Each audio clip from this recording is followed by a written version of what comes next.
بسم اللہ الرحمن الرحیم۔ السلام علیکم ناظرین کرام، نافرمان اولاد ساری زندگی کا روگ ہوتی ہے۔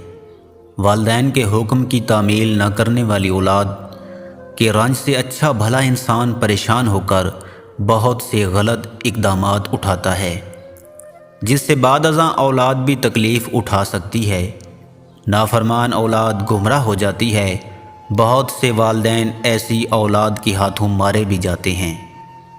وہ جرائم میں ملوث ہو جاتی ہے اور نشے بھی کرتی ہے، تو ان کی وجہ سے انہیں عدالتوں میں خوار ہونا پڑتا ہے۔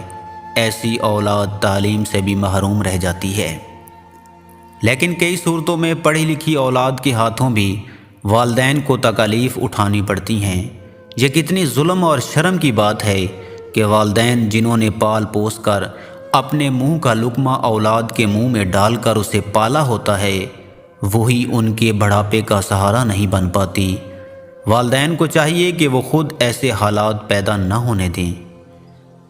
اگر اولاد میں گستاخی اور نافرمانی کا رویہ دیکھیں تو فوری اللہ سے رجوع کریں اور یہ عمل شروع کر دیں۔ بعد از نماز عشاء اول و آخر درود شریف اور اسم ربی یا نافع 41 بار 21 دن تک پڑھیں اور اللہ کے حضور اس کے راہ راست پر آنے کی دعا کریں۔ انشاءاللہ بگڑے ہوئے بچوں کی اصلاح ہوگی۔ خصوصاً گھریلو خواتین اس اہم ذمہ داری سے مستثنیٰ نہیں ہیں۔ خواتین لازمی یہ وظیفہ کریں، انشاءاللہ افاقہ ہوگا۔